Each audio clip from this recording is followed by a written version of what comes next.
Alright students, hello friends, welcome to arts का YouTube channel. मेरा नाम है आयुष राठी और इस वीडियो के अंदर मैं आपको समझाने वाला हूं टॉर्क का कॉन्सेप्ट। टॉर्क आपको जेईई मेन के अंदर में बहुत ज्यादा हेल्प करेगा, बोर्ड्स के अंदर में बहुत ज्यादा हेल्प करेगा, क्लास 11th के अंदर में बहुत ज्यादा हेल्प करेगा। Rotational mechanics, rotational dynamics, rotational motion के अंदर में हमारे पास में जो है टॉर्क का कंसेप्ट हमको सीखना बहुत ज्यादा जरूरी हो जाता है। इस वीडियो के अंदर में मैं आपको फटाफट से टॉर्क समझाऊंगा और उस पर कुछ न्यूमेरिकल्स भी आपको मैं सॉल्व करके दिखाऊंगा, जिससे कि आपका टॉर्क का कंसेप्ट पूरा क्लियर हो जाएगा एंड बहुत अच्छे से जो है आप इसके सवाल को करने लग जाओगे। ठीक है, टॉर्क को समझते हैं यार। टॉर्क क्या है? हमारे पास में मोमेंट ऑफ फोर्स है। ठीक है, टॉर्क को हम क्या बोल सकते हैं? मोमेंट ऑफ फोर्स भी बोल सकते हैं। क्या बोल सकते हैं? मोमेंट ऑफ फोर्स हम लोग इसको जो है बोल सकते हैं। टॉर्क समझने के पहले फटाफट से हम लोग क्रॉस प्रोडक्ट रिवाइज कर लेते हैं कि भैया cross product of two vectors क्या होता है। अगर हमारे पास में दो वेक्टर हो ए और बी और एंगल इनके बीच में हो थीटा, हमेशा ध्यान रखना एंगल छोटा वाला एंगल लिया जाता है। दो एंगल है यहाँ पे, एक बाहर वाला एंगल भी है 360 माइनस थीटा, उसको नहीं लेना, सिर्फ छोटा वाला एंगल को आपको लेना है। तो ए क्रॉस बी हमारे पास में क्या हो जाता है? ए क्रॉस बी एक तो हो जाता है ए बी साइन थीटा और डायरेक्शन में हो जाता है एन कैप। एन कैप कैसे निकालते हैं? हाथ घुमा के ए क्रॉस बी करोगे बाहर की तरफ, बी क्रॉस ए करोगे अंदर की तरफ। ठीक है ना? Out of the board, inside of the board, right. तो ये हमारे पास में क्या था? रिवाइज करा दिया मैंने क्रॉस प्रोडक्ट को, क्रॉस प्रोडक्ट का निकालने का फॉर्मूला एंड उसका डायरेक्शन कैसे हम लोग देखते हैं। ठीक उसी तरह टॉर्क का भी जो फॉर्मूला है वो सिमिलर फॉर्मूला है, लेकिन पहले समझते हैं कि वो फॉर्मूला आता कैसे है। एक बेसिक सा मैं आपको डायग्राम से समझाता हूं। मान लो ये हमारे पास में क्या है? एक डोर है। ठीक है, ये मैं आपको क्या दिखाता हूं? एक डोर है, मान लो इस तरीके से। ठीक है, एक दरवाजा, एक गेट। ठीक है, अभी गेट खुलेगा बंद होगा तो वो इस तरीके से क्या रोटेट करता है। आप ऐसे इमेजिन कर सकते हो। मान लो कि जो हमारा गेट है वो इस तरीके से जो है रोटेट करता है। तो गेट का जो हैंडल होता है वो कहां पर होता है? इस कोने में होता है, मिडिल में होता है या इस कोने में होता है? ऑब्वियस सी बात है इस कोने में होता है। वो इस कोने में क्यों होता है? हमारा जो हैंडल है वो इस कोने में क्यों होता है? क्योंकि इस कोने में जो डिस्टेंस होती है एक्सिस ऑफ रोटेशन से वो सबसे ज्यादा होती है। समझ लो, एक्सिस ऑफ रोटेशन ये है, इसके अबाउट रोटेट कर रहा है। जो डिस्टेंस है वो एक्सिस ऑफ रोटेशन से जितनी ज्यादा होगी उतनी बढ़िया होती है। इसीलिए क्या होता है, जो हैंडल होता है, जो डोर का हैंडल होता है वो इस कोने में होता है, जिससे कि बहुत आसानी से उसको हम जो है डोर को ओपन कर सकते हैं, क्लोज कर सकते हैं। यही अगर इस तरफ होता तो बहुत मुश्किल होता, बहुत इनफाइनाइट फोर्स लगाना पड़ता डोर को खोलने के लिए, गेट को खोलने के लिए। क्या आपको बात समझ में आ रही है? इसका मतलब ये जो दरवाजा है ये रोटेट कब आसानी से करेगा? जब हमारा फोर्स ज्यादा होगा, राइट। जब हमारा डिस्टेंस ज्यादा होगा, मतलब कि आर ज्यादा होगा। तो फोर्स बढ़ा दो, आर बढ़ा दो, तो हमारा क्या होता है? टॉर्क बढ़ जाता है। टॉर्क बढ़ जाता है मतलब टर्निंग बहुत आसानी से हो जाती है। एक तरीके से क्या हो रहा है, जैसे देखो फोर्स होता है तो एक्सेलरेशन आता है, एक्सेलरेशन आता है तो वेलोसिटी का चेंज होता है। उसी तरीके से टॉर्क होता है तो एंगुलर एक्सेलरेशन आता है, एंगुलर एक्सेलरेशन आता है तो एंगुलर वेलोसिटी का चेंज होता है और फिर एंगुलर डिस्प्लेसमेंट होता है। क्या आपको बात समझ में आ रही है? तो रिलेट करो आप लीनियर मोशन को, आप रोटेशनल मोशन से रिलेट करो। यहां पर जो टॉर्क है वो एक्चुअली फोर्स का काम कर रहा है जो लीनियर में कर रहा था। तो टॉर्क बेसिकली क्या होता है? आर क्रॉस एफ होता है। अब ये आर क्रॉस एफ क्या हो गया? साइन थीटा के टर्म्स में आएगा। कैसे? मैं आपको समझाता हूं। सपोज कर लो, मैं एक डायग्राम से आपको समझाने का ट्राई करता हूं। मान लो इस तरीके से हमारा सिस्टम है, ठीक है, और मान लो इस पॉइंट के अबाउट फोर्स लग रहा है, लेकिन जो फोर्स हमारे पास में लग रहा है मान लो वो किसी एंगल पे लग रहा है। ठीक है, मान लो जो फोर्स है वो किसी एंगल पे लग रहा है एफ। तो अब उस फोर्स के दो कंपोनेंट होंगे। अगर ये एंगल थीटा हो गया तो एक कंपोनेंट इधर होगा, एक कंपोनेंट इधर होगा, राइट। अब ये जो रोटेट कर रहा है, जो बॉडी है रोटेट कर रहा है, कौन से फोर्स की वजह से रोटेट करेगा? इसके ये वाले कंपोनेंट की वजह से, F1 की वजह से, या फिर F2 की वजह से? ऑब्वियस सी बात है F2 की वजह से रोटेट करेगा, राइट। F2 की वजह से जो बॉडी है ये रोटेट करेगी, F1 की वजह से नहीं रोटेट करेगी। F1 की वजह से ट्रांसलेशन हो सकता था, बट ट्रांसलेशन नहीं होगा क्योंकि पिवट किया हुआ है। क्या आपको बात समझ में आ रही है? उसी तरीके से मैं आपको समझाऊं। मान लो ये डिस्क है हमारे पास में, ठीक है, ये डिस्क को मैं इस तरीके से जो है एक ही साइड मोशन ऐसे ही पॉसिबल है, ठीक है। अगर मैं फोर्स ऐसे ऊपर लगा दूं तो ये डिस्क मूव नहीं करेगा, लेकिन अगर मैं फोर्स इसके ऐसे टेंजेंशियल लगाऊं ना, टेंजेंशियल, ठीक है, तो ये जो हमारे पास में है ना, ये आर क्रॉस एफ एक टॉर्क प्रोड्यूस होगा एक्सिस ऑफ रोटेशन के डायरेक्शन में। ठीक है, क्या आपको बात समझ में आ रही है? मतलब टॉर्क क्या होता है? Basically force into perpendicular distance होता है। ठीक है, मतलब कि आप देखो एक तरीके से ये हमारे पास में आर हो गया, ठीक है, और परपेंडिकुलर फोर्स कौन सा हो गया? ये वाला परपेंडिकुलर फोर्स हो गया, ये वाला हमारा पैरेलल फोर्स हुआ। तो हम लोग क्या बोल सकते हैं, इसको F sin थीटा बोल सकते हैं। F2 क्या है, F sin थीटा। तो उसी वजह से यहां पर क्या आता है, टॉर्क का जो फॉर्मूला आता है वो आता है R क्रॉस F, मतलब कि R into F sin theta. क्या आपको अब बात समझ में आ रही है? F sin थीटा क्यों आया, क्योंकि परपेंडिकुलर वाला जो फोर्स है ना, उसी की वजह से हमारा टॉर्क आ रहा है, उसी की वजह से हमारा ये हो रहा है। लेकिन जो पैरेलल वाला फोर्स कंपोनेंट है उसकी वजह से कुछ नहीं हो रहा। क्या आपको बात समझ में आ रही है? तो हमेशा ध्यान रखो कि कोई भी फोर्स का कंपोनेंट अगर एक्सिस ऑफ रोटेशन से पास करता है, ठीक है, अगर एक्सिस ऑफ रोटेशन से पास करता है तो उसके वजह से हमारा क्या होता है, कोई भी रोटेशनल मोशन नहीं होता है। और दूसरा हमारा, इस केस को आप समझना, आप इस केस को समझो, फोर्स अगर मान लो ऊपर की तरफ है, ठीक है, तो R क्रॉस F आएगा लेकिन इस डायरेक्शन में आएगा। तो इसके वजह से क्या हो रहा है, हमारा जो टॉर्क का डायरेक्शन है वो एक्सिस ऑफ रोटेशन की तरफ नहीं है।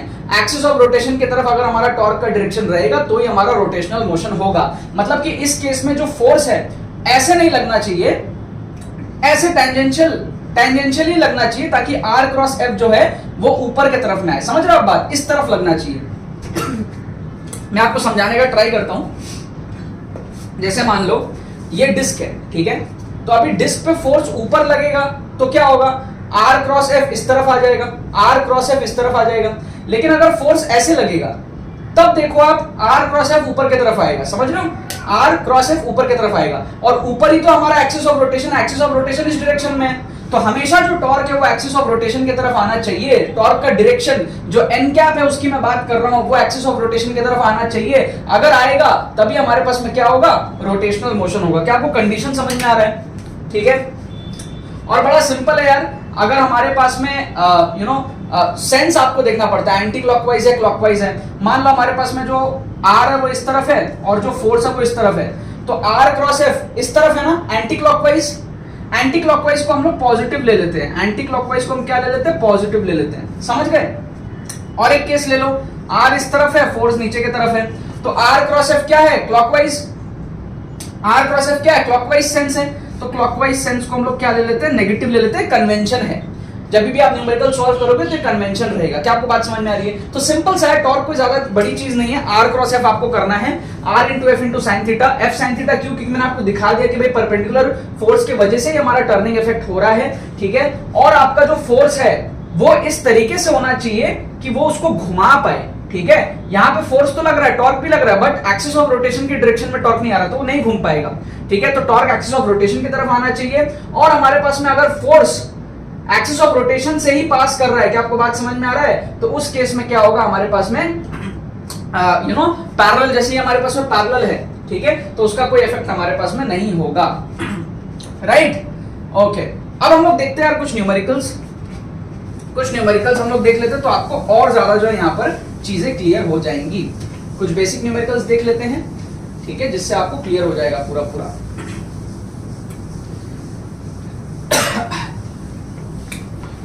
अब सबसे पहले देखते हैं यार, ये क्वेश्चन आप देखो, बड़ा सिंपल सा क्वेश्चन है। इस तरीके से आपको एक सर्कल दिया हुआ है, इस तरीके से आपको फोर्स दिया हुआ है जिसकी वैल्यू है 2 न्यूटन, ठीक है। ये आपका पॉइंट बी है, ये आपका पॉइंट ओ है, ये आपका पॉइंट ए है। जो डायमीटर है वो 2 मीटर है, जो डायमीटर है वो हमारे पास में क्या है, 2 मीटर है। हमको टॉर्क पूछा है या फिर मोमेंट ऑफ फोर्स पूछा है सेंटर ओ से और पॉइंट ए से, ठीक है। तो अगर ओ से हम लोग देखें, ठीक है, तो 1 मीटर का डिस्टेंस हो गया, ठीक है ना। तो टॉर्क कितना हो गया, R इंटू एफ साइन 90 है, तो R की वैल्यू हो गई 1 इंटू एफ की वैल्यू हो गई 2, हो गया वैल्यू 2। और डायरेक्शन क्या होगा, R क्रॉस F का अंदर की तरफ क्लॉकवाइज हो गया, ठीक है ना। तो 2 हमारे पास में हो गया न्यूटन मीटर क्लॉकवाइज। समझ गए? A के अबाउट देखोगे तो डबल हो गया value, torque equal to 2 into 2 हो जाएगा। इस केस में R हो जाएगा इस बार 2 इंटू 2, 4 हो जाएगा न्यूटन मीटर क्लॉकवाइज डायरेक्शन में, ठीक है। ये हमारा एक क्वेश्चन हमने किया। आओ एक और क्वेश्चन देखते हैं। एक और क्वेश्चन आप देखो, आपका डायग्राम इस तरीके से बना हुआ है, देखो इस तरीके से आपका डायग्राम बना हुआ है। यहाँ पर आपका फोर्स है F1 इक्वल्स टू 5 न्यूटन, यहाँ पर आपका फोर्स बना हुआ है let's say F2 equals to 3 Newton, और यहाँ पर हमारे पास में एक आदमी है, ये हमारे पास में क्या है 2 मीटर का, और ये हमारे पास में क्या है 4 मीटर का। आदमी नहीं है, सॉरी, ठीक है। तो हमको क्या चाहिए, moment of force F1 about O के अबाउट हमको क्या चाहिए, मोमेंट ऑफ फोर्स F1। तो क्या हो जाएगा, R cross F, R cross F हो जाएगा हमारे पास में, तो आर क्रॉस एफ क्या हो जाएगा 10 हो जाएगा, ठीक है ना। आर क्रॉस एफ हमारे पास में क्या हो जाएगा 10 हो जाएगा। डायरेक्शन आप देख लो, आर इस तरफ एफ इस तरफ, एंटी क्लॉकवाइज सेंस आ रहा है, ठीक है ना। तो पहला हमारे पास में क्या हो जाएगा 10 एंटी क्लॉकवाइज। दूसरा हमको पूछ रहा है कि भाई moment of force F2 about O के अबाउट F2 का मोमेंट ऑफ फोर्स, तो R क्रॉस F इस बार क्या है क्लॉकवाइज है, कितना है 4 3 12 है, तो 12 हमारे पास में है क्लॉकवाइज, समझ गए। और टोटल मोमेंट ऑफ फोर्स पूछा है, तो टोटल कितना हो जाएगा दोनों का नेट, मतलब 2 क्लॉकवाइज है ना, नेट क्या हो जाएगा 2 क्लॉकवाइज, समझ गए आप बात। 10 कैंसिल हो जाएगा, 2 बच जाएगा, सिंपल सा हमारे पास में क्या है मैथमेटिक्स है।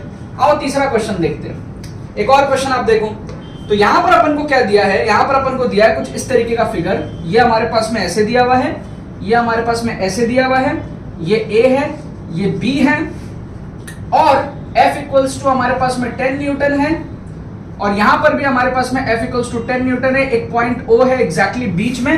और हमको क्या पूछ रहा है कि भैया रिजल्टेंट मोमेंट ऑफ फोर्स बताओ दोनों के लिए, कौन कौन से पॉइंट के अबाउट, पॉइंट A के अबाउट, B के अबाउट और O के अबाउट, ठीक है। तो A के अबाउट क्या होगा, A के अबाउट अगर हम लोग निकालेंगे तो इसके वजह से तो 0 आएगा क्योंकि वो उसी से पास कर रहा है। इसके वजह से क्या आएगा हमारे पास में R क्रॉस F, ये डिस्टेंस कितना है 50 सेंटीमीटर दिया हुआ है, 50 सेंटीमीटर दिया हुआ है, मतलब कि हाफ अ मीटर, राइट।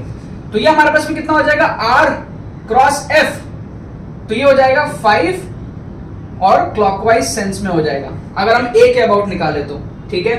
अगर हम B के अबाउट निकाले तो B के अबाउट, B के लिए तो 0 ही हो जाएगा क्योंकि B का फोर्स उसी से पास कर रहा है, लेकिन अगर B के अबाउट इसके लिए निकालें तो क्या हो जाएगा R क्रॉस F अंदर के तरफ, मतलब कि हमारे पास में क्या हो गया, ये हमारे पास में हो गया एंटी क्लॉकवाइज सेंस, सॉरी ये भी हो गया हमारा क्लॉकवाइज सेंस, राइट, ये भी हो गया clockwise sense, R cross F clockwise sense, right. और अगर हम O के अबाउट देखें तो O के अबाउट इस तरफ हो गया 25 मतलब 1/4 इंटू 10 मतलब कि हमारा 2.5 हो गया, ठीक है, क्लॉकवाइज 2.5, प्लस इस तरफ भी देखोगे आप तो क्लॉकवाइज 2.5 आएगा, R क्रॉस F तो क्लॉकवाइज 2.5, तो अपना हो गया 5 क्लॉकवाइज। क्या आपको बात समझ में आ रही है, ठीक है ना, थोड़ा सा आपको समझना पड़ेगा, ठीक है ना। O के अबाउट देखा इधर R क्रॉस F अंदर की तरफ, R क्रॉस F अंदर की तरफ, ठीक है। जब हमने A के अबाउट निकाला तो ये उसी से पास किया तो 0 हो गया,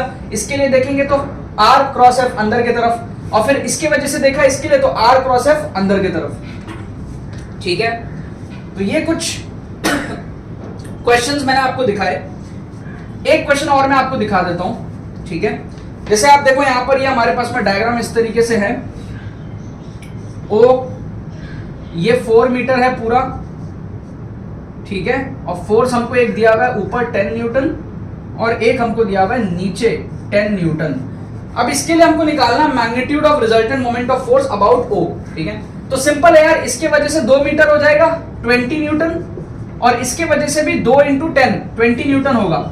और ये दोनों के दोनों फोर्स जो है वो आप देखो डायरेक्शन, इसके लिए देखोगे तो R क्रॉस F अंदर की तरफ, और इसके लिए भी अगर आप देखोगे तो R क्रॉस F अंदर के, दोनों अंदर की तरफ है, दोनों ही क्लॉकवाइज है, तो दोनों ऐड अप हो जाएगा तो 40 न्यूटन मीटर आ जाएगा क्लॉकवाइज। समझ गए आप बात को, 40 न्यूटन मीटर आ जाएगा क्लॉकवाइज। तो ये आपको समझना पड़ेगा, यहां पे माइनस हुआ था दोनों क्योंकि एक एंटी क्लॉकवाइज एक क्लॉकवाइज था। सेंस को आप समझो, घूमने के सेंस को आप समझो। यहां पर क्या था, R क्रॉस F एक इस तरफ था और इधर था एक R क्रॉस F अंदर की तरफ, यहां पे दोनों ही अंदर की तरफ है, समझ रहे हो, R क्रॉस F अंदर, R क्रॉस F अंदर।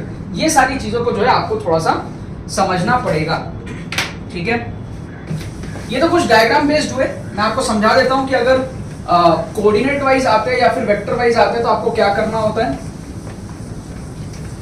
ठीक है। सो अगर आपका जो है कोऑर्डिनेट वाइज या फिर वेक्टर वाइज आएगा, मान लो आपको ऐसा दिया हो, क्वेश्चन नंबर 5 देख लेते हैं। मान लो आपको R वेक्टर दिया हो 2i cap plus 3j cap minus 3k cap, F vector आपको दिया हो i cap minus j cap plus k cap, और आपको टॉर्क निकालना हो तो आप क्या करते हो, R क्रॉस F जैसे करते हो, जैसे वेक्टर करते थे क्रॉस प्रोडक्ट वैसे ही करोगे आप इस तरीके से, ठीक है। I J K करोगे, नंबर्स लिखोगे 2 3 -3 1 -1 1, जैसे सॉल्व करते हो आप वैसे ही करोगे जैसे वेक्टर्स में करते थे ना, ठीक है।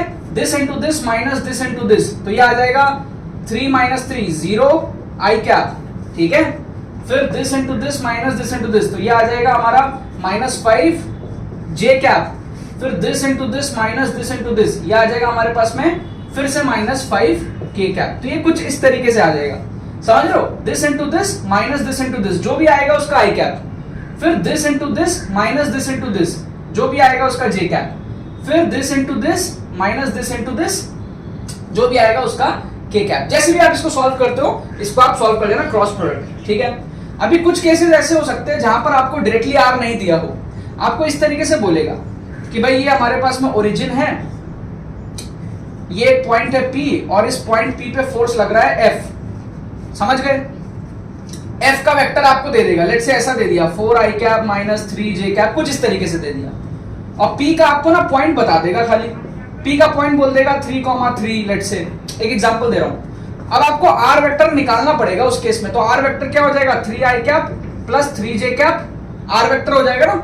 ओरिजिन से अगर हम लोग देखें, आपको बोलेगा फोर्स लग रहा है पॉइंट P पे और टॉर्क निकालना है अबाउट द पॉइंट O, समझ गए। तो R वेक्टर निकाल लिया उस केस में कोऑर्डिनेट से और फिर F से क्रॉस प्रोडक्ट कर दिया आपने, समझ गए। और इसका एक एडवांस केस ऐसा हो सकता है जहां पर आपको बोल देगा कि भाई दो पॉइंट है, ओरिजिन के अबाउट नहीं बोलेगा, आपको बोलेगा पॉइंट P है 1 2 3, पॉइंट Q है 3 4 5, लेट्स से पॉइंट P पे फोर्स लग रहा है F वेक्टर पता है, और आपको बोलेगा P पे फोर्स लग रहा है F का और Q के अबाउट निकालना है टॉर्क, तो आपको उस केस में QP वेक्टर निकालना पड़ेगा, समझ गए। तो आप कैसे निकालोगे 1 - 3i cap 2 - 4j cap and 3 - 5k cap, ठीक है। दो कोऑर्डिनेट्स के बीच में जैसे वेक्टर निकालते हैं, तो आपको R वेक्टर वहां पे निकालना पड़ेगा और फिर आपको F वेक्टर के साथ में क्रॉस करना पड़ेगा। क्या आपको बात समझ में आ रहा है। इसी टाइप के जो है क्वेश्चंस आते हैं, आपको बोलेगा कि भाई हमारे पास में जो टॉर्क है वो Q के अबाउट निकालना है, समझ गए। अच्छा, कुछ केसेस में क्या होता है, जैसे जेईई मेन लेवल पे सवाल आते हैं, मैं आपको सवाल एक दिखाता हूं, ठीक है। रिसेंट में ये क्वेश्चन आया है, उसको मैं आपको दिखाता हूं। कई बार आपको सॉल्व भी नहीं करना पड़ता है, डायग्राम से आपका काम हो जाता है। जैसे आप इस क्वेश्चन को देखो, आप अगर इस क्वेश्चन को देखते हो तो यहां पर क्या है, आप देखो इस तरीके से आपको दिया हुआ था, ठीक है। ये ऐसे आपका ट्राइंगल था, ये आपका 10 सेंटीमीटर था, इक्विलैटरल ट्राइंगल था, ये 10 सेंटीमीटर था, ये 10 सेंटीमीटर था, ठीक है। ये पॉइंट P था आपके पास में, राइट। 60 डिग्री हमारे पास में था, ठीक है, 60 डिग्री, ठीक है। अब आपको ये पूछा था कि भाई जो फोर्स है ना, फोर्स वेक्टर, वो क्या है 4i cap minus 3j cap, ये आपको फोर्स वेक्टर दिया था। अब आपको ना टॉर्क पूछा है O और Q के अबाउट, O के अबाउट एंड Q के अबाउट, ठीक है। अब अगर आप इसको ड्रॉ करोगे ना ढंग से, तो ये कुछ ऐसा आएगा, समथिंग लाइक दिस। अगर आप ड्रॉ करोगे, थोड़ा सा सुंदर सा आप ड्रॉ करोगे, ठीक है। कैसे ड्रॉ कर सकते हो आप, ऐसे लाइन बनाना, ऐसे लाइन बनाना, ठीक है। और आप देखना कि ये 10 है, तो ये 10 cos 60 है, मतलब कि ये 5, ये कितना हो गया, ये लेंथ 5 का हो गया, ठीक है। और ये 5 का होने पे नीचे का हाइट कितना है 10 sin 60, 8 पॉइंट समथिंग, ठीक है ना।